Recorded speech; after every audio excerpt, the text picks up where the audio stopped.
Welcome to Not Done Yet, the podcast celebrating life, challenging ageism, and proving that retirement is just the beginning. First off, we'd like to say a mega thank you to everybody who has listened to the episodes we've posted so far, and to all our new subscribers. The current one, which you can find on our YouTube channel, is an interview with our CSRF Vice President Jenny Rowe, which has had a whopping 14,000 views so far. So we're setting the bar very high for our guests today. But you can help spread the word by sharing our podcast with anyone you might think be interested in it. Not Done Yet is brought to you by the Civil Service Retirement Fellowship, and we are a national charity specialising in supporting former civil servants and their dependents through charitable services built around friendship and advice. This is a space where curiosity meets experience, wisdom meets possibility, and where we ask a very simple question: what comes next? Each episode, we chat to inspiring people who are redefining their later lives, from embarking on new careers and creative projects to volunteering, learning, activism, and adventure, or a combination of all of those and more. Because retirement isn't the end of the story, it's just the start of a new chapter. And if you're listening, the chances are you're not done yet either. So, some quick introductions. My name is David Tickner, and I'm the Chief Executive of the Civil Service Retirement Fellowship. And as always, I'm delighted to introduce my podcast pal and partner in crime, Denise Headley.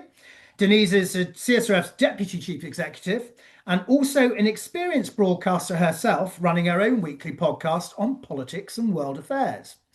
Today, we have a slight change to our usual format, as we have two special guests rather than one.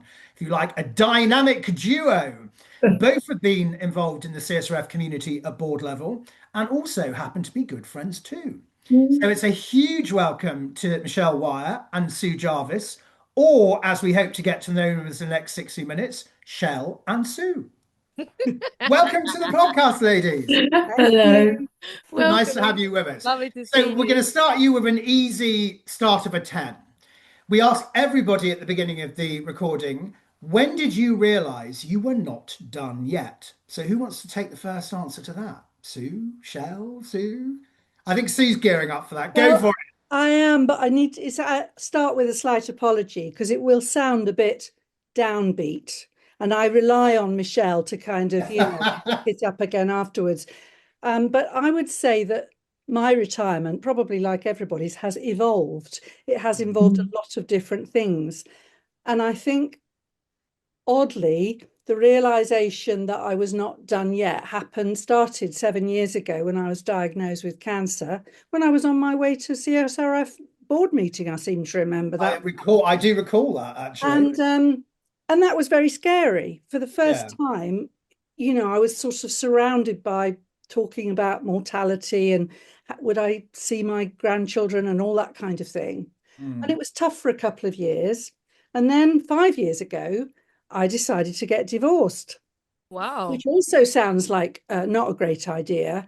But honestly, that was the start of I'm not done yet, because I'd spent a lot of my life doing things for other people and doing things that other people wanted me to do. And I walked away from that and realized that I could do anything I liked, which I wouldn't say was all that glamorous. I think of it as pottering with purpose. But I love that. I love I'm going to steal that phrase. I'm so rubbing that out, Sue. Pottering with purpose. It feels like, it really feels like freedom. And then something else awful happened 2 years ago when my 39-year-old son, who has two little girls, collapsed with what turned out to be terminal brain cancer. Oh my God. And we thought he would die. And his life was saved 4 times. And he's now back at home with his family. He does have brain damage, but he's still him, and the girls still have him, and I help with the care, which is a commitment, and it's certainly slightly hampered my swinging from the chandeliers kind of freedom, but it's done with joy. Yeah. And all of those things have made me realize what really matters. And for some people, go off and, you know, do bungee jumping. I probably won't be doing that now. Are you sure? Are you absolutely sure? No, but I have done some things. But yeah, it makes you concentrate on what really matters. Absolutely. And that has been an amazing transformation for me. So I'm not done yet. Excellent. Michelle, same question to you. I don't think there was a moment. I think it was a gradual transition from retirement to life post-retirement, really. I had plans, many plans, and I prepared well. So I wouldn't say there was a point in time when I thought I was not done yet. I knew all the time I was not done Absolutely. yet. And I was just waiting for the adventure to happen, really. I mean, I have to credit Michelle, actually, for listeners who don't know what we're talking about in terms of retirement planning. The CSRF do retirement planning workshops, and that's something we launched last year, and we're very well received at Civil Service Live around the UK.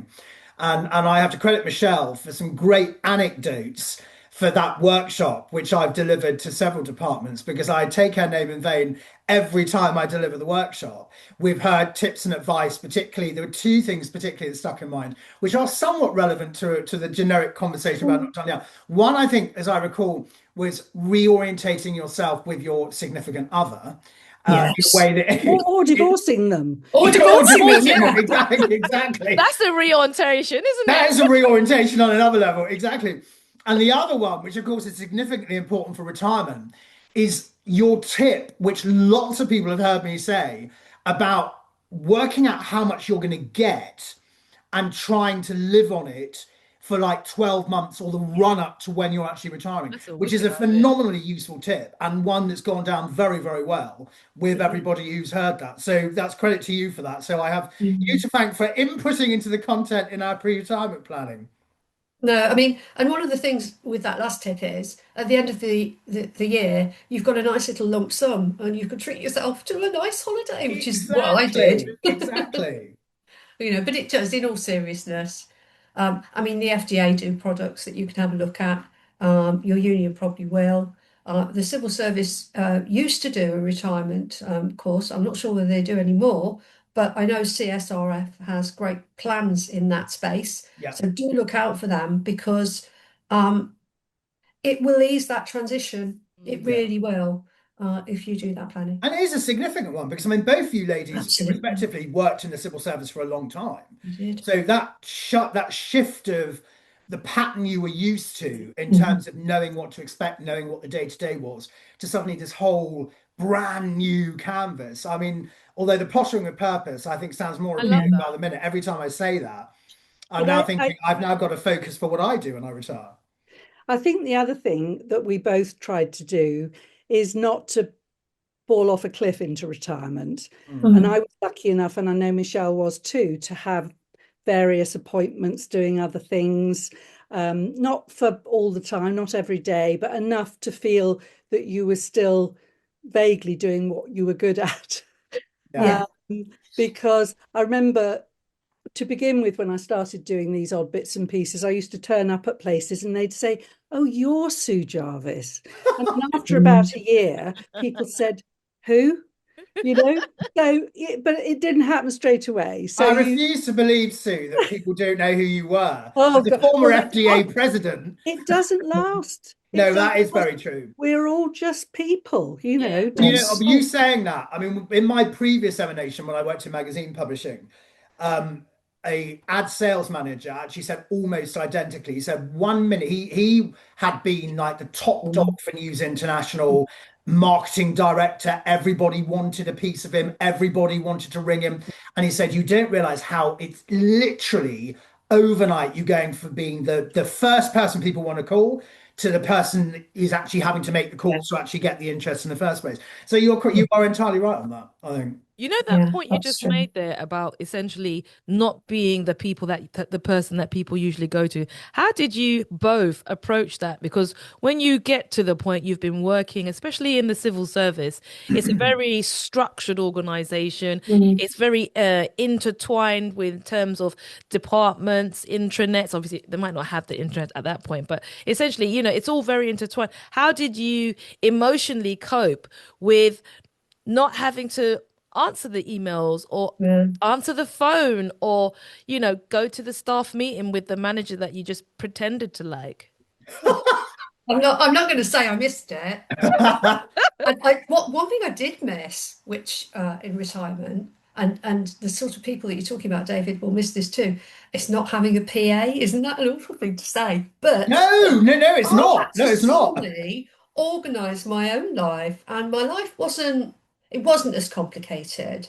Um, I was already a chair of governance at a school, so I didn't lose all of the emailing and the diaries and what have you straight away. But it is pretty difficult making that transition if you're used to someone else booking your tickets and getting you from A to B, and then suddenly it's you and you have to work out what that app does and how it does it, and that can be a little bit of, but I mean, you need those life skills, so get them, I Indeed. would And I say. suppose as well, another thing, I mean, we were talking earlier this week, recording another episode with Elizabeth Gardner, who is a fairly Oh, new retiree. And I mean, she was actually all about, I'm so glad I don't have any of that. yeah, I don't have to worry about, I was always on all the time. yes, And it was yes, so refreshing that yes, I still get up early, but I go and do my yoga or I go and do this. And I yeah, don't have to worry about watching the news every 10 seconds for seeing Yeah. what's going on. So yeah. it was quite, I think, obviously there is a bit of I mean, I think what you're saying completely is, about the PA and the support. But then I Mm, guess it's also a bit about the blank canvas element of thinking, I'm absolutely. free. That's it. I mean, that's lovely, that bit of it, isn't it, Sue? You Yeah. can, I mean, I know we both have restrictions on our time, but it is great to know that, I mean, we like going to the theatre together, so we'll pass one another a little picture and say, "Do you fancy this?" Oh. And we can do that, whereas before it would have taken a lot What more. was the last show you ladies went to see? Well, it was a bit Was it odd, wasn't it, Michelle? Sheridan We like Smith, a bit wasn't We odd. it? Give went us to see more. Sheridan Smith We doing A did. Woman in Mind. Yes, that's it. We Yeah. thought it was a bit politically incorrect and a bit weird. It was So dated, wasn't it? it was Weird about in what mental sense? illness. It was about mental illness, but it was about Oh, treating it as insanity, Yeah, oh. something a bit, and people were laughing. I know. But we It was talked about it a lot. yeah, we did. We talked about it a lot afterwards and we do that. Hello there. If you're enjoying this episode of Not Done Yet, this is the commercial break. You may not know, but the Civil Service Retirement Fellowship is a national charity. We receive no funding from the civil service, and we are entirely supported by the generosity of our donors and subscribers. If you'd like to join our community or just make a one-off donation, check out our website www.csrf.org.uk and make a donation online. Or if you prefer, give us a call on 0208 691 7411 and make a donation over the telephone. Thank you very much. We hope you enjoy the rest of the episode. Well, that's another. I've got a question here about friendship because it is in our name, the CSRF. We have to Yeah. ask a friendship question. How has your friendship flourished since retirement? And would you say that it's made the friendship stronger, Oh, or yeah. what? How? Yeah. How would you talk a little bit about how your friendships developed since retirement? I think the big thing was the cancer, wasn't it? I'd had Yeah, cancer. You yeah, had cancer, and about the same time. And yeah, and we just reached out to each to other each other. Yeah. because not everybody, it is a, it is just very shocking, and you don't want to impose it on people because Mhm. it's tough. But talking to someone else who is feeling some of the same things is such Yeah. a joy. Yeah. And And so, I've always been inspired by Michelle. oh, Oh. We all need inspiring. Right back at you, love. Well, I was going to say, it's the feeling, it's very evident. I mean, all the conversations I've had with both of you individually, there's a tremendous amount of both love and mutual respect, which I think is very Mm, evident from the conversations that come, which I think is lovely. And I mean, one of the things, I mean, obviously, as Dee said, I mean, we I suppose our origin story as an organization was a bit like an alumni network, which sort of encouraged people to take those friendships that they've made during their working lives and Mm. keep those rolling when they'd retired. yeah. Obviously But things you're evolve, right, all the rest of it. it is something that you have to generate. It's not like being in an office structure where people have to talk to you because you're their boss or you have to talk to them or whatever. If you don't um, if you don't learn to be a good friend, which means Mm. responding and suggesting and supporting and all those things, then nobody else is going to do it for you. But do you think that's easier for women though, in a way? Because I feel like women are more Yeah. nurturing in certain ways. Not wishing to negate the role of men in that, but I think women, there's less ego in women's friendships. We know there are other battles that women have, but I think that whole ego thing. So it's much easier for women to be more, I don't know, talking to each other a bit more Well, accepting. I think men also are by default way more antisocial than women. You think? That's Not in not. every scenario, but I think, I mean, if you consider, I mean, take Age UK, for example. I mean, they introduced men Mm, in sheds, Mm. that campaign mm, deliberately designed to try and persuade men Mm. at that stage of their life to actually make more effort to get out and do things, particularly if they were left on their own or they'd been widowed. It was obviously an element to go more internal rather than external. But I mm, mean, certainly, I mean, my experience, I mean, I speak from the experience of obviously our group network, which yes. is largely ladies, Mm. I Yes, it mean, is. It and is. occasionally you'll get the odd husband who might accidentally wander in and then quickly accidentally wander out again by the next meeting. But it is largely Mm. female Yeah. orientated. And I go on solo holidays and I'm quite Oh, do careful you do about Wendy Woo? what. Have you ever A done word, a a Wendy word for our Woo? sponsor here, Denise. Oh, Not yet. she's seen through We're us. working on it, girlfriend. We are working on Potential it. sponsor. Um, and anyone can go, but Yeah, if even if you go with a friend, you have your own apartment and everything. And you I'm going do. again this year for the third or fourth time to Oh, where are you Greece. going? Oh, Greece, fantastic. yeah. And so anyone could go, but in the 3 years I've been so far, there have only been two men out of about 100 people. Mm. Yeah. Because that would strike them as a lunatic thing to do, probably to go off not knowing anybody and take a chance. Whereas Mm. I always think, oh, there'll be someone there, there's always someone to talk to, and I quite But like Yes, I my own agree. company. well, if you think about the provision for older men, it's very limited. So where I live in North London, and where do you find the older men? They're in the bookies. They're not necessarily Oh, gambling. I don't agree. I mean, They're my, not. my But husband, my there's significant, community. There's no, community, he goes to and the there's no gym. pubs. He has a whole community of the gym Oh, in full the of gym, in the local characters gym. that he tells me stories about when he comes home. He knows all the neighbours and everything they do, but I'm a proper Londoner and I don't want anything to do with them. Thank you very much. But he has a better social life. He goes to the football, um, in many respects, than I do because I think like Sue said, when you've worked in the civil service and everybody's well, you said, didn't you as well? Everybody wants a piece of you. There's something about retirement which I discovered about myself, which is I rather like being on my own. Thank you very much. I like reading a book on my own, I like watching TV on my own, I like going to the theatre or to art galleries on my own. I like going on holidays on my own. And I do think that there's something about when you have been a manager or a senior leader, and or a mentor, anything, and I work and I do voluntary work, so I have interactions with people. Yeah. I'm not a complete, St.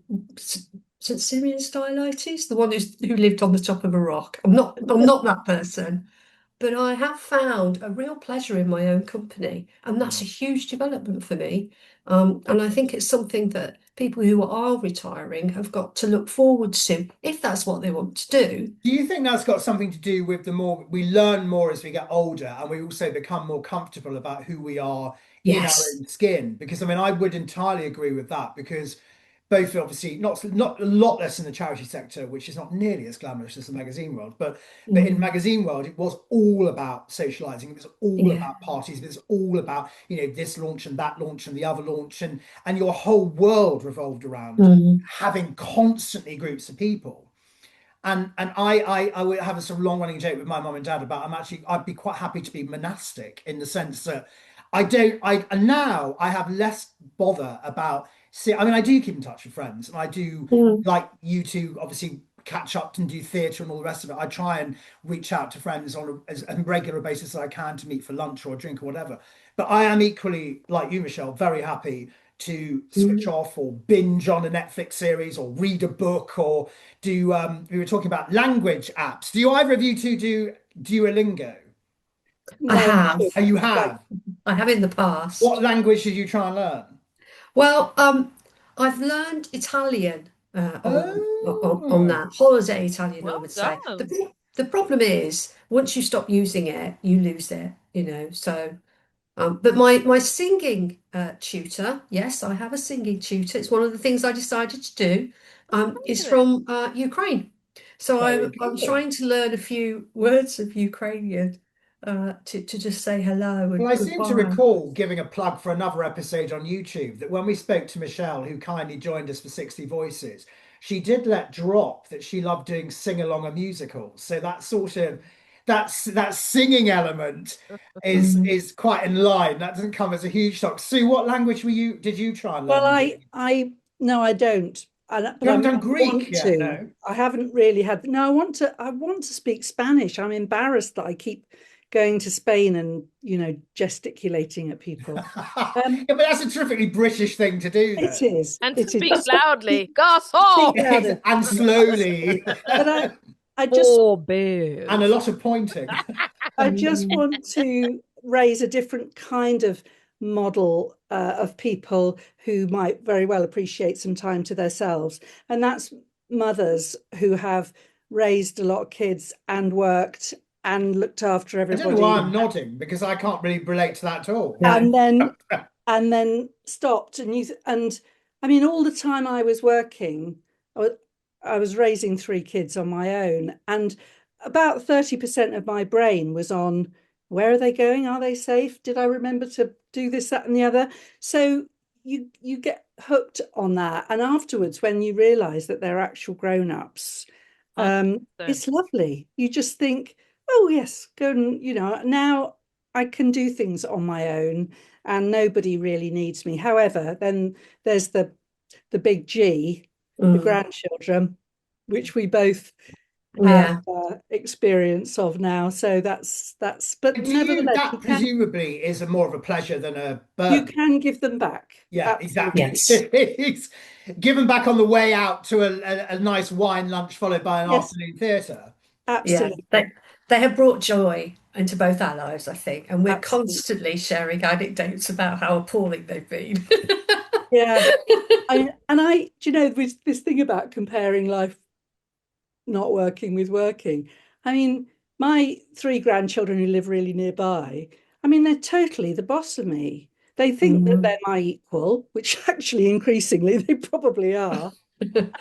and they just love the fact that they can get me, Granny, come and do this, do that, do the other. And I find it quite relaxing, not having to be the one who decides everything. It's a kind of freedom.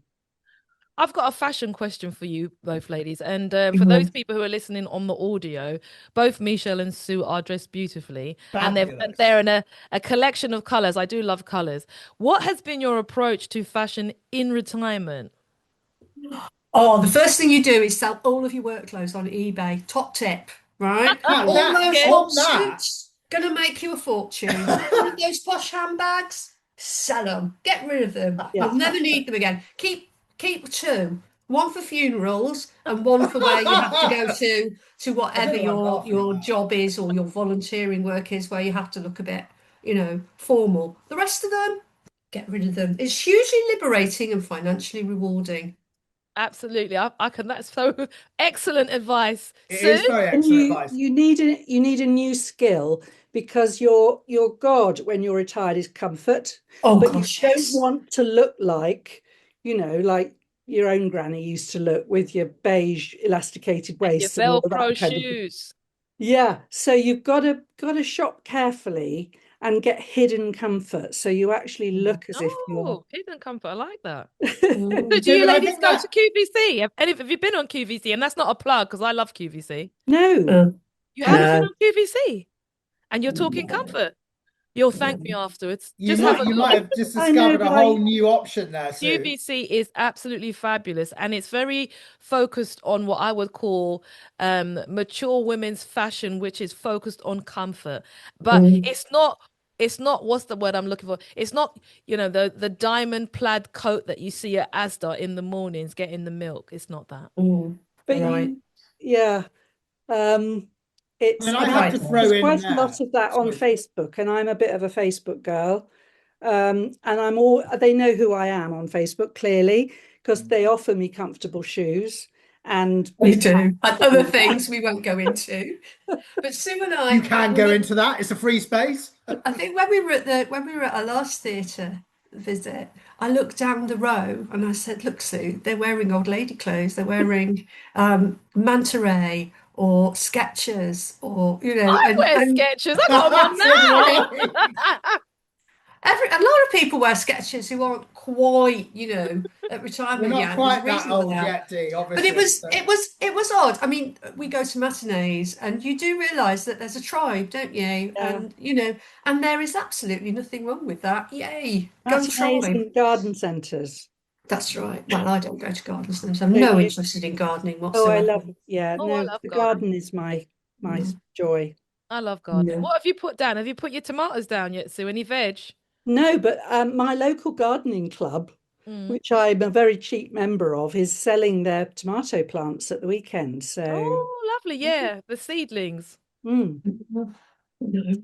And what but about beauty? Oh, sorry, dear, I'm No, yabbering no, on. go on, What go. That's about fine. beauty? So I like to, every twice a year I go to Champneys and I have a full day at Champneys and Mm. it's a very nice space, jacuzzi, we have lunch and blah blah blah. Would you say that you have been more embracing of your beauty regime and that kind of pamper me time since retirement? I Yes think and more no. accepting. You have to be more accepting Yeah. because there are changes that Oh wish gosh, yeah. weren't happening. You Um, do. Mm. there's a part of me that doesn't care. Yeah. I mean, I've got a lot of friends who won't wear sleeveless things because they think their upper arms are horrible. An old lady. Well, I don't care whether people like my arms or not. But nevertheless, the fact that your skin gets, Dry, dry and wrinkly. yes, and But do you know hairs what? grow where you don't want them to. No, dear me, that is a That's been big an issue for me problem. for a long time. Yeah, yeah, yeah. I mean, for me, it's just you have to love yourself. You have to You love do. yourself all through That's a your very life. good But point. I think particularly when you're old, you have to look at yourself and you have to think, oh my goodness, I look like my mum, and that's good. Or do you know what? You're not Yeah, bad for I'm not bad. you're Yeah, not bad for your age. And that sort of thing. And you've got to be your own champion and your own supporter in that, yeah, because otherwise you're just going to wallow in all the things that are inevitably and sometimes surprisingly going to go wrong with you. I mean, when I'm on yeah. the phone to my sister and sometimes with Sue, we spend the first 10 minutes talking about all the things that are wrong with Bits that are us. falling off. Yeah. Yes, new Comparing pains we prescriptions. found, and that sort of thing. But it's you've self-acceptance and self-love is really important as you get older. It really is, because that's what's going to get you through. Because Obviously, medicines are going to help. when you're at work, you have the end of year assessment and Yeah. everybody says you're doing a good job. Nobody tells you you're doing a No, good job now. But So don't do that for yourself. no, exactly. And I would say the other element in what you both have just said comes back to that growth of understanding about who you are as an individual as well. yes. Because if you become more comfortable in your own skin, not Mm. forgetting the wrinkles and all the rest of it, but literally inside of who you are, you know what you want, you know how you want to behave, you know what you enjoy doing. And there is a bit of, stick two fingers up at anyone who doesn't like it. If you don't like it, well, you don't have to come and interact with me. Yeah. I'm quite happy doing what I'm doing. I mean, one of the things just on fashion briefly that is and I mentioned this on the last show, which really does wind me up a lot, is the way that advertisers, I mean, you mentioned this, Sue, in the sort of adverts you might get on Facebook.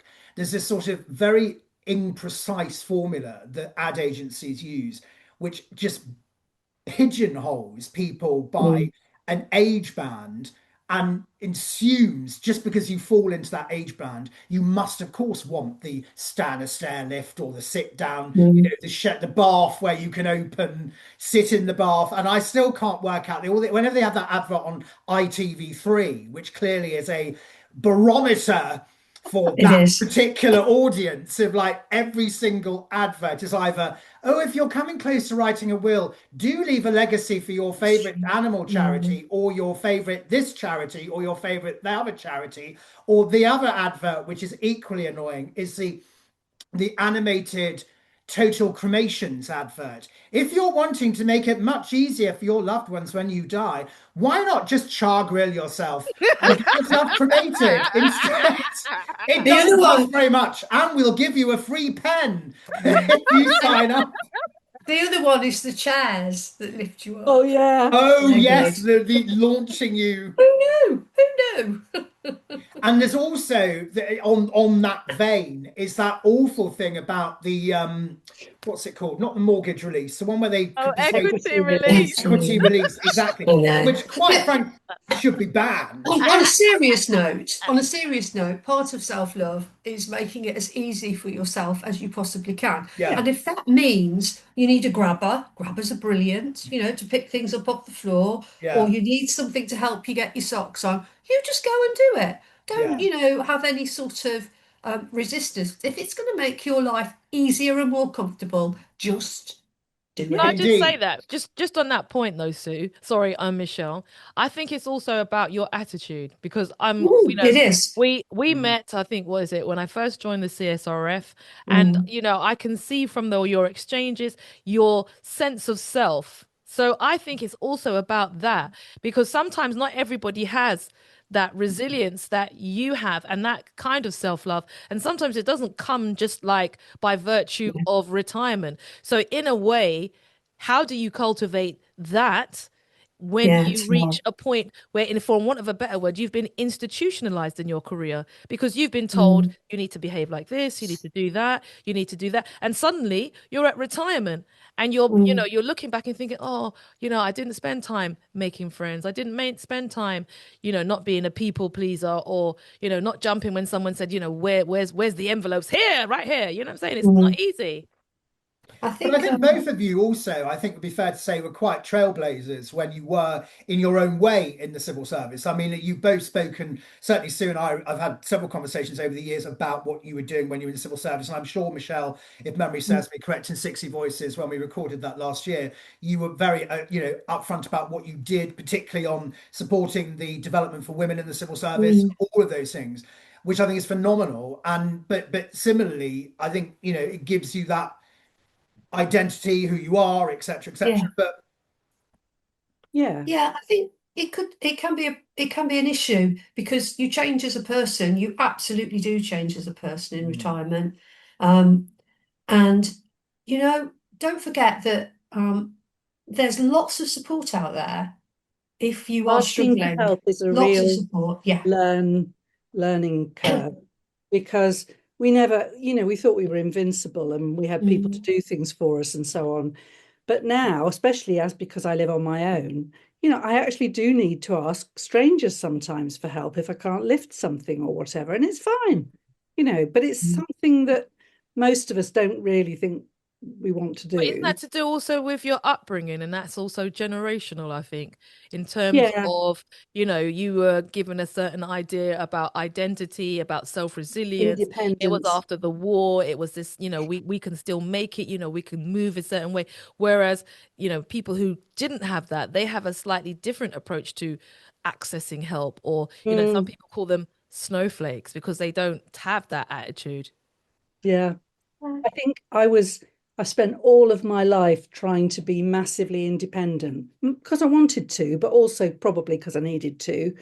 But that now's not the time to demand to be independent at all times. So you do have to just let's let go a bit.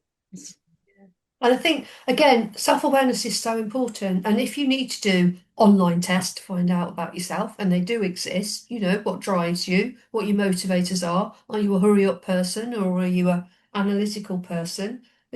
Self-awareness is good because then you can see changes in yourself, identify them, and think, right, we need to do something about this. Yeah. Because I have that internal voice. Yeah, me I too. don't know Absolutely use it, but right. I do have that internal voice that says, right, sort Here's a yourself. slightly different question for both of you. I mean, obviously, you both got very focused in terms of what you've done since you stopped work. Have Mm. you either of you encountered ageism since you've retired in terms of perceptions or the way people look at you or the way people treat you because of being a certain age or not? Not that No, I would say made me think you're being ageist, mate. I'm off to see my lawyer. I tell you when I did experience it, when I went to India, I've traveled quite a lot in retirement. And I think going to India was the first time I felt invisible. Um, I don't think I have felt that. I don't know about you, Sue, have you? no. I mean, I've been as visible as I want to be. I think Yeah. that's the thing. I don't want everyone to know who I am, but I want to be Mm. treated with a certain amount of respect. And yeah, I think that's been okay. Mm. We hope you're enjoying this episode of Not Done Yet. If you didn't know much about the Civil Service Retirement Fellowship, we are a national charity providing support and advice and guidance to former civil servants and their dependents. If you would be interested in finding out how you can become a volunteer or a donor, check out the website on www.csrf.org.uk or give us a call on 0208 691 7411. We'll look forward to hearing from you. So I've got another question for you, slightly different. What are the things that you still are looking forward to in retirement and the stuff you want to do that you haven't done yet, maybe, or you need to put more time in because you think, oh, I like that. Now I need to do more of it. I really want to I really want to get back to learning things for myself. Um, to be honest, in the 2 years since my son got ill, it's been almost impossible to plan to do anything really because it's been a roller coaster and sometimes it's all hands on deck. And he lives in northeast London, and I live in Surrey, so it's been a very demanding situation. And I still have that hope that I can go learning and join some. I'm a member of the what do you call it? We have these conversations all the time, when you can't remember the word. The U3A. That's up, yeah. All right, University of Third Age. Yeah. That's it. But I don't do much with them, and I'd like to do more of that. Because they've got quite a lot, haven't they, U3A, Mm. of all sorts of different. I mean, they're an intriguing model because we have had dealings with them over the years, but they've got a model that works because I think anybody can be a sort of specialist leader. So if you Yeah, wanted, it's a localized, yeah, totally. exactly. So you could set up your own gardening club or learn whatever it may be, and then would be facilitated and Yeah. supported by them, which I think is a very good model indeed. Michelle, what Yeah. sort of things are you still looking forward to in retirement or things that you want to do? I still want to do some travel. Still very keen on doing that. Um, earlier this week, I went on a course organised by the people I work for occasionally, Total Training, on artificial intelligence, AI. Oh my Interesting. Did goodness, you enjoy that was it? fascinating. I loved it. Woo! I Well absolutely done. loved it. And what it can do for you Yeah, you Hmm. is can have an AI agent and it could be incredible. your PA. I know. That's true. Yeah. And I think I like to think of myself as quite IT literate, but because I hadn't had the need really, other than Googling stuff, to use AI in any significant way, it passed me by. And this week, I had the opportunity to really see what you could do and understand how it's impacting on colleagues in the civil service now. And I just thought, you know what? That is absolutely fascinating, and I loved it. Have you So asked it anything since your course? I haven't, because I haven't had time. I've been doing work for Royal Borough of Greenwich, so I haven't had time to do that yet. But the very first thing I I did asked after the something this first call. morning. Oh, did you? What did you What Yeah. did ask? you ask it? I asked whether I'm flying tomorrow Yeah. to Spain, and whether the 100 mil in a plastic bag thing was still Yeah. necessary. And it told me that it wasn't at Gatwick, but it will be at Seville. So Did you use ChatGPT, Sue? yeah, yeah. Because it's so good to hear that you have had that interaction with artificial intelligence. I think I'm not a cheerleader for it, because I think No, you me have to neither. be I'm prepared to be scared, yes, Yeah. yes. and be I think we have to be misinformed. cautious. Yeah. But I'm just really encouraged, because I think part of the CSRF's mission is about getting more people from our community engaged Yeah. with the digital space. So it's really good to hear that you both have, taken that leap. So I I don't mean, know, will we've you be just looking at, done oh, the sorry, tech keep going. survey. We've had a Oh, yeah. Yes. mega response. I mean, we did an online version, then we had it wrapped with fellowship news. And Yes. so far, we've had nearly 900 surveys come back. Gosh. And what's very Amazing. interesting is the split of there is a core who want absolutely nothing whatsoever to do with technology at all. Mm. But they would fall into the bracket of people who probably did not have computers when they were working. Yeah. And so consequently, that technology is bad, it's all dangerous, and they equate technology with scamming and all the rest of the things that Mm. go with that. But then there are also a cohort of people within that who I think have hit the nail on the head, which is they accept the fact technology is there, but they wish it could be more explained in easier English. The sort Mm. of breaking down and demystifying would probably support their understanding of it and willingness to embrace it in a different way. But I mean, the AI thing, I mean, we talked, one of the people we interviewed last year for 60 Voices was Lord Sedwell. And Yeah. he was talking quite a lot when we interviewed him about AI and particularly, obviously, the civil service and the potential impact it could have on colleagues who work in the civil service. Mm. And even Elizabeth Gardner, who had never particularly looked at AI, was saying, she had in retirement tapped into that. And she'd sort of she left just before the sort of sweep in of AI in the civil service was coming about. I mean, I think I would agree with Dee. I mean, my view is, and I think one of the founders of one of the platforms said, the genie's out the bottle. You're not going to Yeah. get it back in. Yeah. So you've got to sort of find a way of making it work. But I think what it can't do is replace freedom of thought. So I think so long as you are Real capable of creativity. exactly, so long as Mm. you can Yeah. balance the two, then you shouldn't have a problem. But it's obviously if Mm. you have that imbalance is when you The, get the issue. the tutor has got two, and he's really good. There's two sayings. AI is not a vending machine, and the other one is it's a strategic thought partner. That's an That's what he interesting way of calls putting it.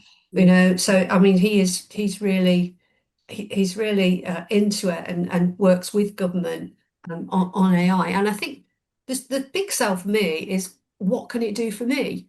And Yeah. I cannot wait until I have one of those robot cleaners that does all my cleaning for me. I really cannot wait. I would pay a lot of money for that because one of the things I was going to say when I was prepping for this is do what fills your soul with joy. Yeah, Cleaning does absolutely. not fill my soul with joy, but it is necessary.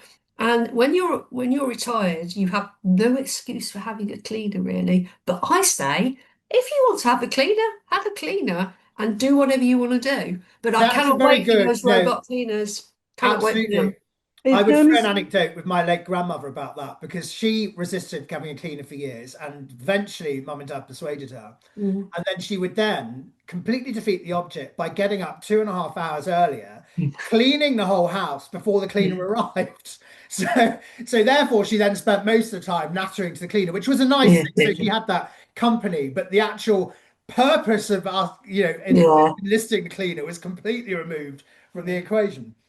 What you were saying, David, about having things explained better, I Hmm. still I think is a real issue for older people. Mm. And I particularly recommend my 37-year-old son, my youngest. Yeah. He is my technical advisor and he's always on hand.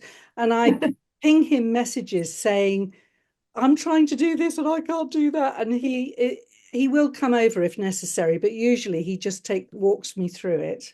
Mm. And that's a generational thing, It he's is a been generational doing thing. it since But he Yeah. was. you can do it though, Sue. You can. All you I need can to do do, it, but it's yeah. partly the way it's explained to you. You can Um, use AI to help with that. And my go-to is YouTube. I love Yeah, YouTube. no, I would agree. Yes, that's very true. How do I change the cartridge in my printer? And even if I get it wrong, I know I can watch it over and over again until it goes in and I get it right. I love YouTube for But that's that. about you being a hungry learner. Yeah. And I Yeah, it think is. that's Yeah, about probably. saying, And necessity. and It's about, necessity, but it's yeah. also about accepting that I want to learn. And I think as we age, we have less new experiences and mm, we put Mm. ourselves in less positions to feel fear or to make mistakes because we've already made mistakes and life experiences taught us not to make them. So when you get Yeah. to retirement, being in a class, learning AI could be pretty daunting. But Mm. if you've got a particular approach, which is my brain is a sponge until the maker says no Yes. more, then Yeah, yeah. you get that kind of result. I think yeah, you are more anxious the older you get. I would say that. Mm. Anxious Do you think about so, what Sue? though? Life in yeah, general or anything I do specific? think so. You overthink things a lot. Um, yeah, You're anxious about what you can do, even physically, and Mm. what you can't, I think. And but the way to deal with that is to accept that you have got that anxiety and just say to yourself, okay, is it real? Is there a real risk? Or are there ways I can mitigate? mm, If I can't walk very far, well, can I get public transport? How much is an Uber? So, but I am more I, anxious. I know I I am a have lot more two. I anxious. have two lessons for that have really helped me. One for the mornings and one for the night. So in the mornings, I always start by reminding myself what I'm glad of, what I've got, 100% all the good gratitude. things in my. It really, Absolutely. really works. And then my second thing, which really I have to do, I do. I get tired by the evening, but not in a way where you think, oh, I must go to bed early. My brain just doesn't work as well. And I Mm. get more pessimistic. And so I have now taught myself not to think of anything difficult after 6 o'clock. Sounds like a very good excuse for switching Netflix And on and picking. in the morning, it's all fine. I can Mm. fix anything. So it's yeah, I've that got that one is like that too. I've got one like that. When I think about, sometimes you look back and you lament, and then I say to myself, how many people in my class are dead? You're not. Because not done yet. there's a lot of people who you went Yeah, to it's school true. with, they're not Yeah, people seize the anymore. day. Definitely seize the So seize day. the day. As long as there's breath, as far as I'm concerned, there's hope. Yeah, That's my Yeah, approach. I would yeah, like that's to add some levity to what we're chatting about, to pick on guilty pleasures in retirement. I mean, you've obviously said you've got more time, you've got more disposable income because you've been very prudent in your planning when you've come up to true. retirement, which obviously gives you so much more flexibility Yeah. on how to misbehave rather than behave. So, Michelle, I'm going to pick you as a starting point. What's your biggest guilty pleasure that you really embraced since you've retired? Well, I wouldn't say it changed in retirement, but chocolate. Chocolate. Chocolate and long leisurely breakfast. I get up in the morning and I think I promised this myself before I retire. A lot of people wake up really early, don't they? When they get older, they wake early, go to sleep early. And I don't. I still have to set my alarm. But when I wake up, I have a routine, but I allow myself at least 45 minutes in bed with the news, a cup of tea, and some chocolate. And then I do my exercise, and then I have a long leisurely breakfast, and I'll do my puzzles or what have you. It's not I don't feel guilty about it, but there are probably better things I sometimes could be doing with my time, but I don't care.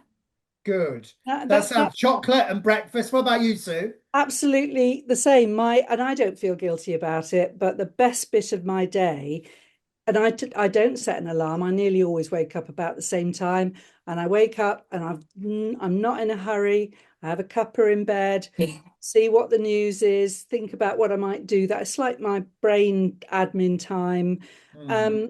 And yeah, I don't feel guilty about it. And maybe that's what we should be aiming for, which is living a Mm. life where Well, you I don't. should drop the word guilty out of that and just say A pleasure. pleasure. Yeah. What do you enjoy? I Oh, mean, lots, chocolate, obviously. We know what to buy you lots. for the next birthday present then with The the love, chocolate element. the love of friends and family. I love, we both have close families, and I had the absolute privilege when I was 70.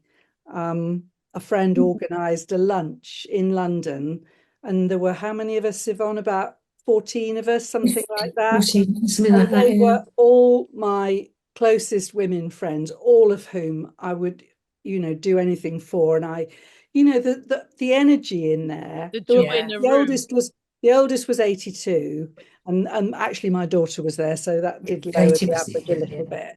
But it was just that was just so much It joy was. And how of much It was. alcohol was consumed at this There lunch? was quite a bit of a trouble fair that bit, day, to be fair. a fair bit. Good. So Everybody, friendship is hugely yeah, rewarding. everybody got on. I was quite astonished at that. Yeah. It was just instant because you were the catalyst for it. That's why. Well, I was the common denominator, You were the common really common. denominator. Yeah. But what was Uh, interesting about that was that those friends represented you at different parts of your life. And yeah. it was almost like, Eamon Andrews was going to wander in with a big red book because this is your life. This was my Yeah. friend when this was my friend when this. And it was just so interesting to meet Yeah. so many different people Yeah. from your life who were all great and But all had stories to yeah, the tell. joy of, Everyone should do that. yeah. Everyone should celebrate with friends like that, I Yeah. think.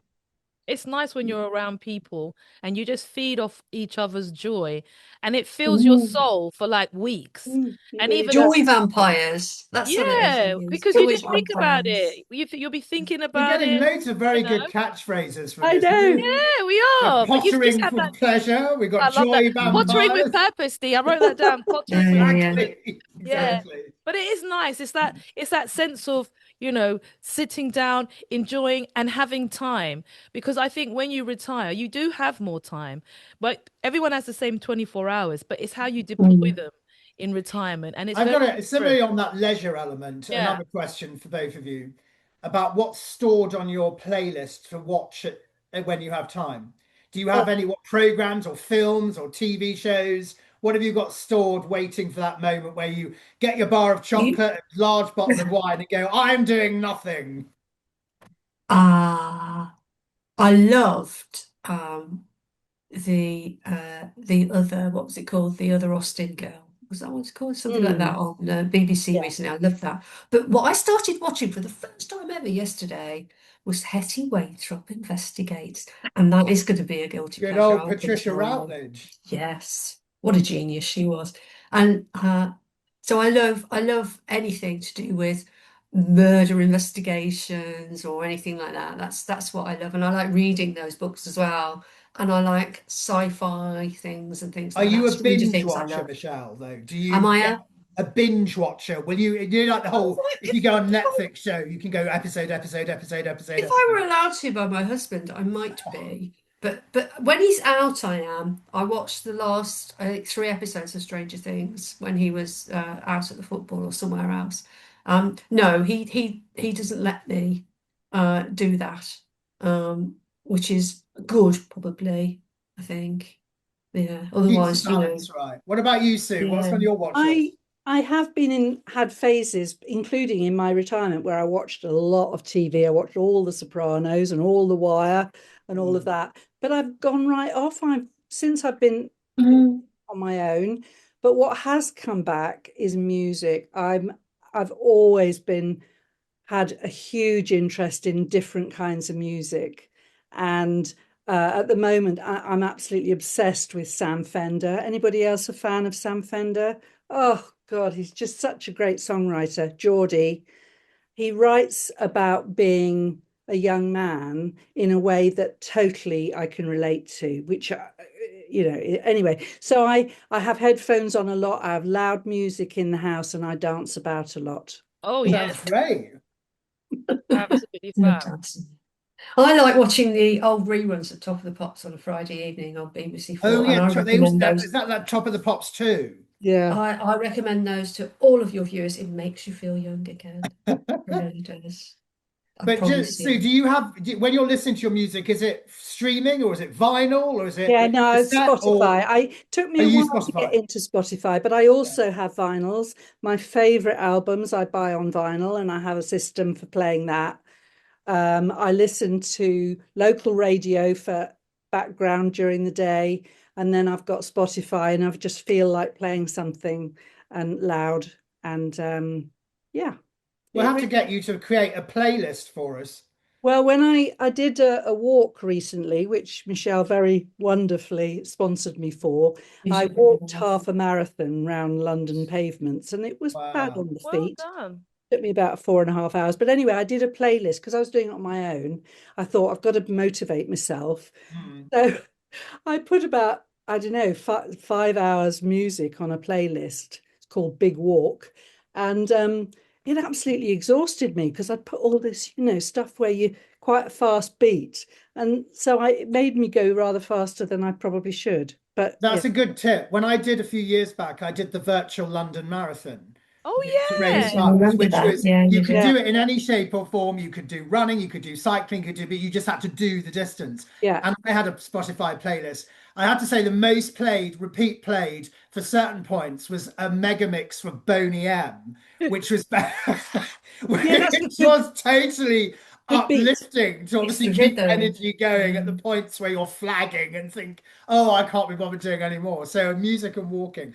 Although that reminds me, of course, do you remember years back Oh, we did our Royal Parks walk yes, when we ended in Greenwich and that hill at the end. after Mm. doing it was I think it was the first. We used to do several sponsored walks every We did year to raise funds, but this was the first one. The late chair at the time, deftly said, "I will be at the pub waiting with for the you gin when and you tonic. finish." Gin and tonic. Which was That's his what he way was at the there time for. saying, if you think I'm walking around all the royal parks in London, you can think again. But Mm. we went right out. We did Bushy Park, we did all Richmond the Park. actual royal parks, like did a Yeah, circuit, and then we got the boat down river to Greenwich, and then we finished up by the observatory, yeah. which was quite an achievement. The Mm. weather was nice. I can imagine Sue had a great big long stick with a gin and tonic at the end and was just chasing it the whole way round. Yes. Well, Yes. we survived it though, didn't we, Sue? Yes. And it better than one of them. It poured with rain the whole time. Where That we was did the bridge walks, where we went yeah all the way down. We walked. over You and did over. an underground one as well, didn't you? We did the I walking the yeah. circle line, Yeah, yeah, which I remember went that. on and on and on and on. Not surprisingly, given how wide the circle line is, but it was all good. But Mm. that's music. Well, ladies, look, we're coming up to the top of the hour, so 60 minutes. We're going to have to get you back on. You realise that you've been such a great duo. So if you just bear with me for a moment, I'll just do the wrap bit for all the listeners. So thank you very much to everybody for joining us for this episode of Not Done Yet. And particular thanks to today's excellent guests, Michelle and Sue, for sharing their stories, insights, and experiences with us. If you've enjoyed this episode, you can help us spread the word by sharing it with friends, family, and colleagues, which incidentally, Sue and Michelle, we would expect you to do when you send you the link. You can also follow us, like the content, subscribe to our YouTube channel so you never miss an episode. We'd also like to make you aware that aside from this podcast, the Civil Service Retirement Fellowship does offer a whole wide range of services and activities that you can get involved with. You could book a retirement planning workshop, become a CSRF ambassador, or join our monthly online social group that has lots of interesting speakers coming up for the rest of the year. You can find out all about that on our website, www.csrf.org.uk. But until then, join us next time for more inspiring conversations celebrating age, challenging ageism, and proving that retirement is just the beginning. So until then, remember, you're not done yet. If you're enjoying this episode of the podcast, and fancy joining us as a guest on a future episode, then we'd love to hear from you. If you visit our website, www.csrf.org.uk, you can find out on the homepage all about how you can reach out to us and become a guest on a future episode. It doesn't matter from what background you come. What we really want to find are people with interesting experiences in retirement and beyond. So maybe you could be our next special guest.